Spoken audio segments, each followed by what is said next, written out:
Hi there, my name is Rachel and I want to welcome you today to At the Table. This is the place where real women are having real conversations about real issues. And joining me here today are some real women that I love calling friends because I have so much fun with them. We have Shona, Melody, and Rachel. How are you ladies doing today? Doing all right. And you? I'm doing really well because I think we have some great topics to talk about today. Would you like to know what to do if your child was choking or if they needed CPR? Paramedic Ben Fisher from Kids First Aid joins us today to share the essential things every parent should know. And another question is, what age should your children start school? It's a different answer for most parents, but we'd like to know what you think. And Gia and Olive are making some yummy almond chai latte, and Alicia's got a great workout for you. Squats a million. So ladies, I want to jump in and talk about an article that Vanya Chu wrote in our magazine that obviously you're the editor of, At the Table. And the question is, what age children should start school? So Melody, I'm wondering if you can just recap a little bit about that article that Vanya wrote. So basically what Vanya was thinking about, she's reflecting on this thing called academic red shirting, which is... Sorry, yeah. I was thinking the same thing. What is it? Yes, I'm about to explain. But what was the term that you said again? Academic red shirting. Red shirting. Like a red shirt. Red. Oh, okay. Yeah. It comes from college days and stuff like that. But basically what you want to know is that parents are actually starting to think about holding their kids back from starting school at the age that, you know, they should be, just because they might be perhaps better ready to start school at an older age. What Vanya actually goes into look about is actually she talks about her own mom's experience and her experience. So one started school late, one started school early, and you got to read the article to find out exactly what she decided. So what do you ladies think? I mean, you've already had your boys through school. What do you think? Is it better to put them through a bit earlier or later? But first of all, what's early and late? Like if we define what that means in the first place. Well, I guess we go by the law. Yeah. On that. And here in New South Wales, they have to go, the year they're turning 6, they have to be enrolled or registered in school. Whereas I know in Queensland, it's different. They can go earlier. They register them earlier. Yeah, so I think it's between like 4.5 and 6, the kids. I think there's like an 18-month gap of kids. And that's a huge gap when you took 4.5 to 6. Like I sent Joshua off at 6. And so he was one of the oldest children in his class all the way through, which I think I've mentioned before was really good because by the time he got to HSC, he already had his driver's license. He had already hit those big milestones as a teenager. So, you know, that it was a good thing for him. Aaron was, I think, 5.5 when he went. When he started. Did you see any benefit with 5.5 versus 6? I mean, I know it's just 6 months. But... Yeah. No, I think pretty similar. Yeah. Yeah. They managed to cope. They were just that little bit older. Yeah. Yeah. There is this thing that they say, like, you know, the experts actually say that boys are probably less ready to start school than girls. I think that's true. So I don't know. And why do you think that's true? Oh, look, I think and I've looked at other friends of mine who've got young girls, and I see that they're ready, whereas boys the same age just aren't quite socially ready. Yeah. It depends on the individual. Like my second daughter, if she was turning 6 in March, I had to send her. But if I could have held her back another 6 months, I would have, because she wasn't emotionally ready. Or was Mummy not ready? No. That was a relationship that would have worked well when she went to school. Yeah, it did. But she was academically ready. That wasn't the question. It was the emotional state. And I think this question, when do I send my child to school, will continue to be asked, as it always has been, because we are working with individuals here, but they have to fit through this standardised system. And it is a hard question that I think parents will always have to answer. But then there is also the other aspect of financial as well, because I might have to send my kids to school because I need to go back to work. Yeah, that makes sense as well. Yeah, but also I think, you know, if your child can sit and can concentrate, I mean, correct me if I'm wrong, but if they can sit and concentrate and do that sort of stuff in those early years... But there are kids that can't sit and concentrate, and they're the ones that have trouble. That's my Joshua. Yeah. I mean, I have a niece that does that. They like to move, and my daughter likes to move when she's learning it. It sort of kills me. But I think one of the things people don't always think about is it still affects high school students because when they're emotionally not there and not ready, My parents were both teachers in high school, and they said that's when they saw the difference between kids who started younger and who started older. And it was in high school, emotionally, they weren't ready. And when they can't cope with their emotions, they can't cope with their schoolwork. And when you get into that high school stage, that's when all the hormones and the emotions are running rampant. Absolutely. And that, if you can just look forward into when your children are those ages and think about it for that time. But what's reassuring is that all the information coming out from all the experts is saying there is no problem to keep them back. And you've got places like Finland that are saying we're not starting them till 7, like they're changing their procedures and laws. So. Well, you know, I think it's really interesting because sometimes we feel pressure as parents to get our kids going earlier, you know, but as we can see, it's different for everyone. So now I want to talk about something a little bit different. And it's about Alicia because she has another great workout for us. And we're going to start doing some squats and seeing how that's going to have an impact on us. Hi there, it's Alicia, the Table's personal trainer, back with another fitness topic with the girls. Today, we're going to talk about what I've called squats a million. So, What? We don't have enough time. now, I don't mean like a million squats, but what I want to talk about is really just getting creative with your workouts. Now, when you think of squats, do you just normally just think of one type of squat? Yeah. Usually? Or a squat jump, maybe. Maybe a squat or a squat I don't jump. like to think about those. Okay, so this is what's really cool, is there's actually heaps of different ways that you can do squats. And what's cool about changing it up is it's all going to slightly target our legs and glute muscles in slightly different ways, which is going to then add that challenge to our workouts so that we're not just getting stuck in a rut doing the same thing and our body kind of gets used to it. So I want to show and demonstrate a few different ways that you can do it. So who's going to be my volunteer? Again. All right. It's not a million. So you've got your typical squat, which is usually feet right under your hips, and then from here you want to sit that butt back with that chest up nice and tall. Crack. My knees crack. Good, okay. But here we can take it many different places. So first of all, I want to this is what I would call neutral. Then we can go into narrow squat. So if we actually bring our feet pretty close together and then sit back. Yeah, so it feels a bit different, right? Yeah. So do it again. That's it, give me a couple more. Giving her a workout here. Good. Now, what this is going to do with our feet in narrow is actually work on the outer sides of our thighs more, okay? However, we can take it to the other extreme and go wide squat. So if we go nice and wide, toes pointed out, and then we sit that butt back into that squat. Sorry, Melody. Good, that's perfect. So nice and wide and nice and low. That's going to work through our inner thigh muscles, right? So again, just giving some variation to the squat and what muscles it's going to work. Now another idea or another variety of squat you can do is what's called a split squat.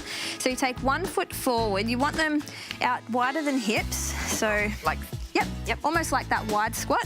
And where your back toes end is about where you want your front heel to start, if that makes sense. So that's about the difference. And then try sitting back into that squat.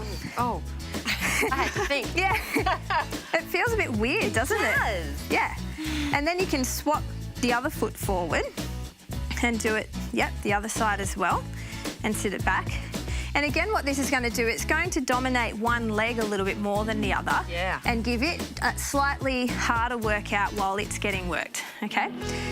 So there's just a few different variations. I think we've got time for a couple more. Do we? Well, we're doing a million, right? Yeah, we've got to get to a million. Million variations. Another one is that you can actually do your normal squat, then as you come up, lift a knee and bring opposite elbow across to knee. So you're getting almost like a crunch in there as well. And then you can alternate to the other side, bring the other one up. And basically what we're doing is taking that squat into more of a full body move, which is cool. And look, in general, doing any kind of squat, you're actually using your core muscles. You're having to use your shoulder and back muscles to keep you upright.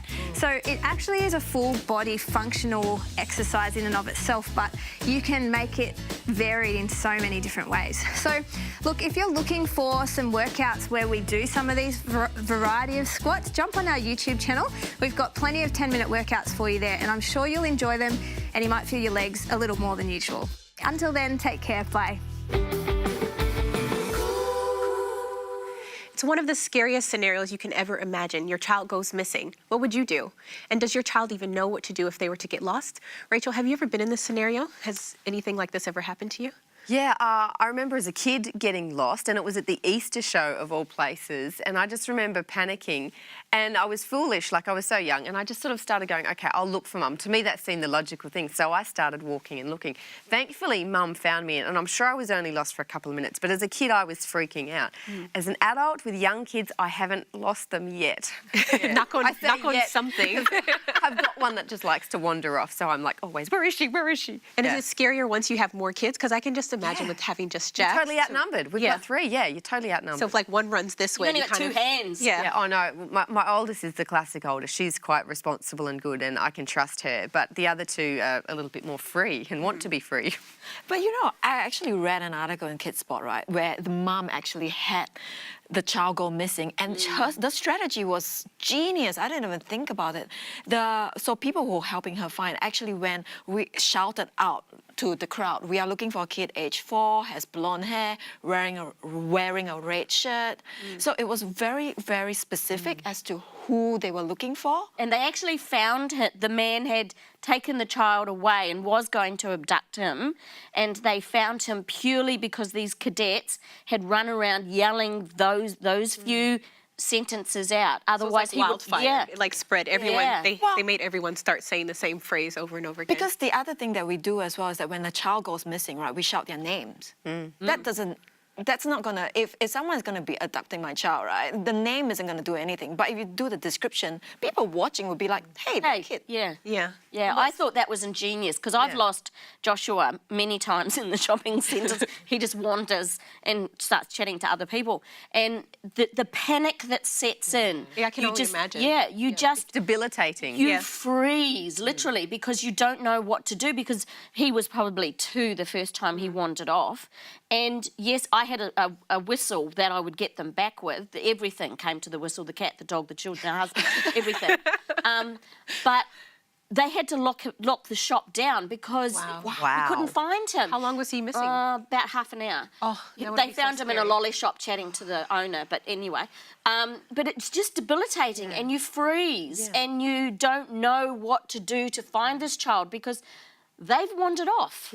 Yeah, and they could be anywhere. Yeah, I think one of the scary things is just we talk about helicopter parents, but sometimes you do need to be that helicopter parent because there are people out there who have, bad intentions for our kids. I think you do need to tell your children what to do in case they go missing. But in this story they had, like she mentions that they had, and that's the frightening thing. You can go through all of this with your kid, but if someone comes along, like in the story, and says, I want to show you a rocket, they're like, whoa, I'm got to see that. Yeah. What do you do, though? I mean, sometimes we then criticize parents if they have a leash on their kid. Yeah. Because we think I'm all for that. No judgment here.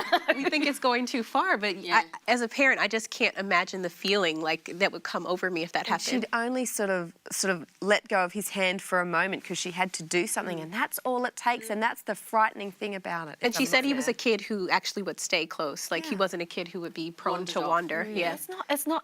It's literally split second. Yeah. They're gone. I've seen some tips before, like take a photo of your child before you go out, like so you know exactly the outfit that they were wearing, like write their write your phone number write that. Yeah. on their arm. I don't know if you guys have heard any other good tips Definitely like that. the writing, not the photo one. I hadn't. Yeah, I've heard like take a photo so you know exactly what they were wearing on that particular Which, day. when in the worst case scenario and you have to do a missing person's poster, it's exactly what they were missing. Yeah, because normally you have lots of photos of your first child, but then subsequent children you don't have so many photos of, and they're old. Yeah. So. Well, this is a very scary scenario, which I hope that none of us have to go through again if we've gone through it already, and I hope you don't have to go through it either. What tips might you have for parents who have lost children, or not lost children, but if they've lost their children in a shopping mall or something like that? We'd love to hear them on our Facebook page. Now, one child that's not lost, though, is our Olive, and she's in the kitchen with Gia, and they're making an almond chai latte, which is perfect for a winter day. Can't wait to try it out. Hi!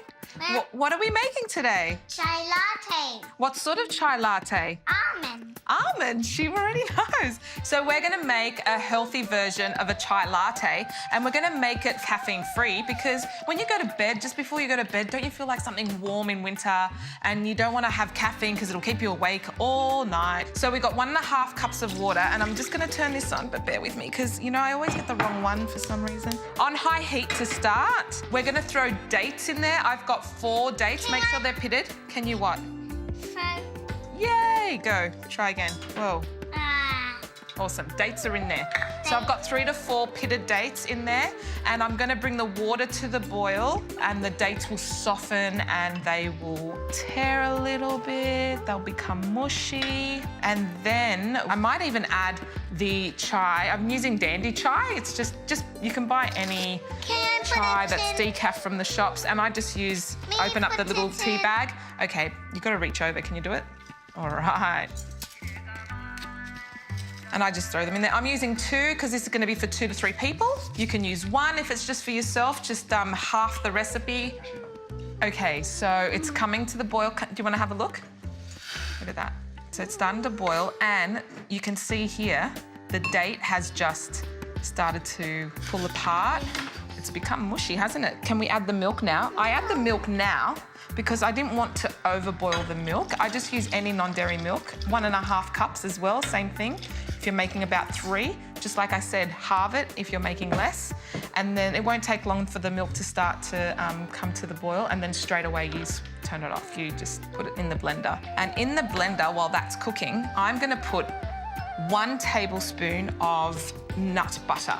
And I'm using almond butter here, so, because it's an almond chai latte. Mama, can I Lick, no!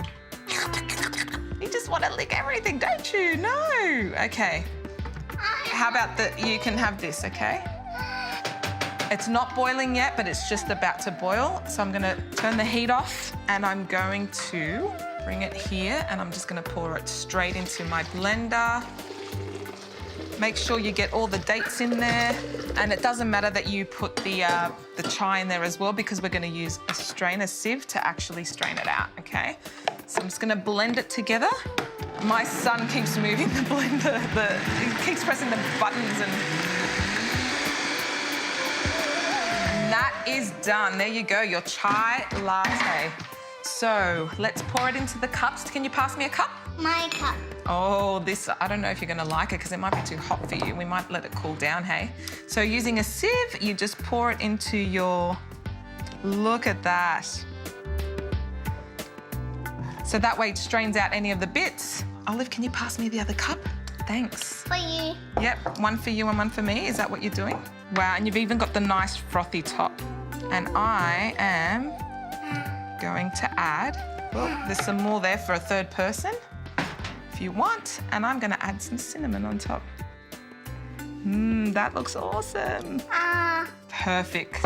Perfect chai almond latte. Yay. High five.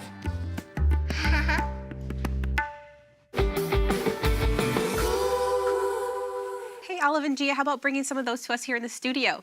Well, if you're looking for more delicious plant-based recipes, you can get a free copy of our giveaway cookbook today, More Nature Superfoods. Just email us at hello@thetabletv.com with your name, postal address, and the name of the giveaway. Again, it's More Nature Superfoods. Or if you prefer to call, the numbers are on your screen. So today we have paramedic Ben Fisher in the studio with us. Ben, we'd like to welcome you here.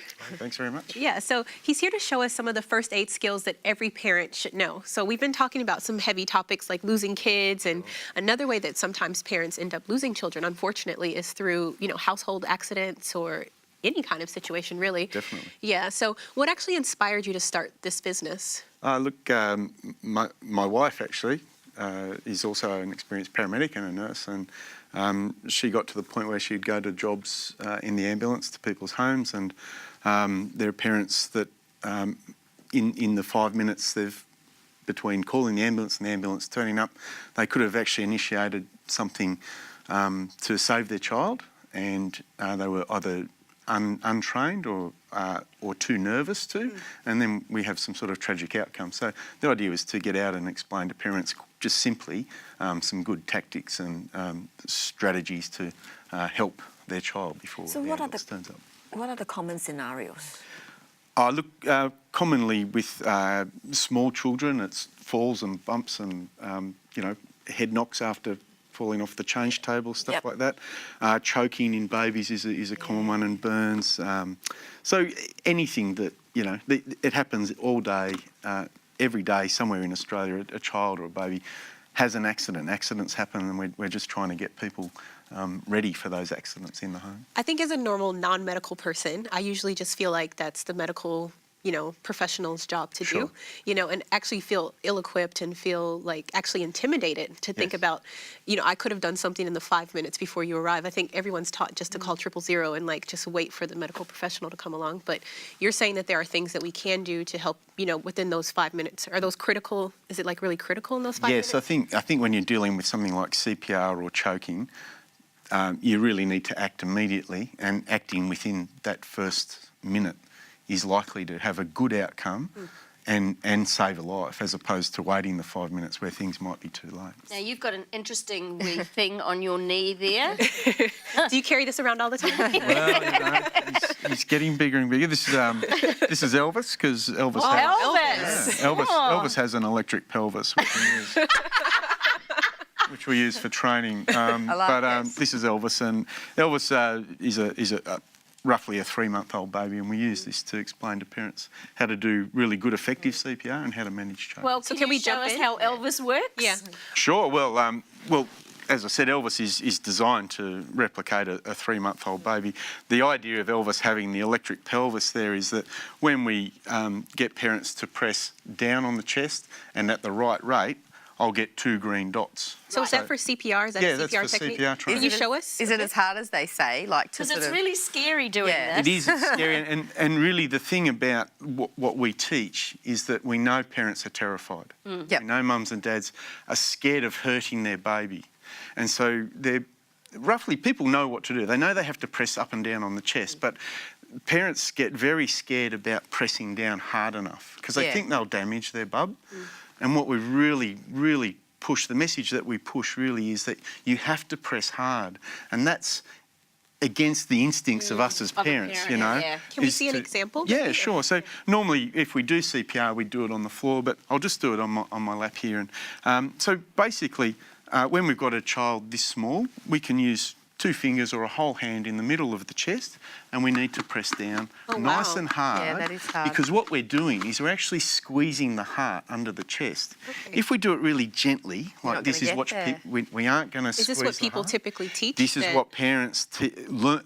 Well, if we turn up and parents are doing CPR on a baby, they're typically going 1, 2, doing really gentle compressions. Because you're watching in the movies, that's what they do, and then you're like, oh, their rib cage, their poor rib cage. Sure. So what you need to do is weigh up your options.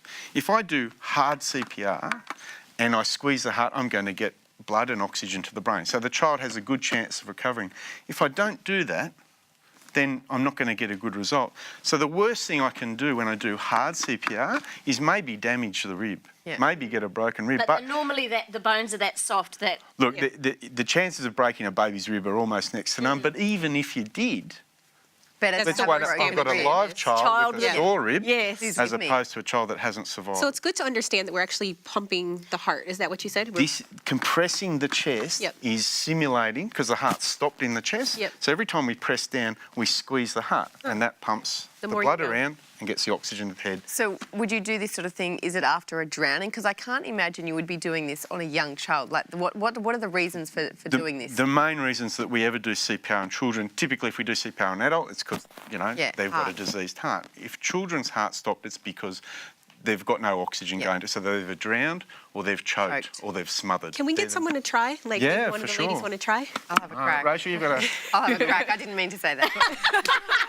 You're going to crack a rib, are you, darling? So sometimes when we 2 hands, 1? well, it depends on the age of the baby. Under 1, we teach that we use 2 fingers on the centre of the chest. So I'll get you to just use 2 fingers. Right there. Have you got some buttons? Away you go, and you want to get 2 green dots on Elvis's okay. electric pelvis. So So the green dots tell us that we're doing it correctly? 2 green dots. You want to go a bit faster. That's it. So we do it at So about it's this 100. fast. Because babies' That's hearts hard, beat- isn't it? Babies' hearts beat quite quickly, That's right. Yeah. how long do you have to do this for? You have to do it till the ambulance gets there. Yeah, that's wow. hard. That Do you is hard switch work. off with people sometimes? Like if... Well, if they're doing good CPR, I might actually keep them doing it while I get Okay. everything set up. All right. Poor Elvis. The hard thing about doing 2 fingers on the centre of the chest is it gets very hard to do that. And if you're a little person, you might find that you're not going deep enough. So Yeah. in the real world, I always say, look, it's okay to use a whole hand. Yeah. Melody, would you like to try? Or actually, I think you had another technique you wanted to teach us about, which was about choking, because that's another very common well, scenario that happens. I love how you're passing the baby gingerly. So again, you might get a bit of a shock with this. So choking, when someone's completely choking, this is a life-threatening event, and the child will lose consciousness in less than a minute, and they're then at risk. So we need to act immediately. We can't wait for the ambulance to get there. When we've got a baby this sort of age... Do you try to fish it out of their mouth, or you start with this technique? Well, quite often we assume that things we can see what they're choking on. The reality is that kids often don't choke on a big thing. They choke on little things like a button or a lolly. Or a grape. Or a battery. Or a battery. Or so these things go right down behind into their voice box, and we can't see, and we can't fish these things out. Okay. So typically, when the child is choking, they're blue, they're silent, and what I'll often do is, or what I train people to do, is put the baby's chest on your knee, right? Their mouth's clear, and I'm going to give them a good whack. And so this is how hard we'll actually do it. 1, Oh, wow. 2, 3. That seems abusive. It does, doesn't it? Melody's face. Can Melody give it a try, perhaps? And this is the thing, when I train mums and dads, they all have what Melody's face just showed. It's quite I can't scary. hit my child that hard. But the reality is, you need to hit them that hard. That compresses the air in the lung, and it pops the thing out of their chest. Otherwise, it's the difference between a bruised baby and a dead baby, isn't it? Again, when we weigh it up, I've got a live child with a red hand mark on their back. That's the worst damage I can cause them, or a dead child. And I know that sounds gruesome, but that's the reality. That's a choice you have to make. What's Melody's technique like? How would you? Yeah, that's pretty good. I try and spread the hand across the whole back of the chest, and a nice smack. Is it Pass it here. Shona wants to give it a try. I had a mum who I was teaching. I'm an old mum. I had a mum. I was teaching her the other day, and she was telling me a story that her 3-year-old was eating a red frog lolly. He started choking on it, and she grabbed him and she turned him upside down. And she belted him 3 times, and the red lolly came flying across the room, and he jumped up, went over, picked up the lolly, ate it again. And chopped again. And I didn't choke again, but then he ran to Dad and said, "Mum just smacked me." So that was a funny story. But anyway, give Elvis I was a going good to say, you've smack. got something else to show us before I give him a good smack. You know what? I think we've smacked the baby enough. I might just hold this baby here. Poor baby's been through a lot. I thank you for how you're empowering people, empowering parents to be able to take care of their children. And I know that I need to take a CPR class and take a first aid class so I can feel more empowered to We'd be love able to see you. Yeah. So is there somewhere we can find you, look you up? Yeah, I think we at kidsfirstaid.com.au, and we come to your house. We can come to groups, community groups and church groups, and we do nationwide shows on the weekend, expositions on the weekend in all the cities. So just go to our website. And Thank you so much, Ben. We really appreciate you being here for us today. You know, we've learned so much today, and I've learned so much from you ladies, from Ben, and thank you so much for your great conversation. And I'm looking forward to learning more about CPR, learning more about all of the topics that we talked about today. Thanks for joining us here today at the table, and we'll see you next time, and see you on social media as well, and God bless. My hand hurts. Yeah.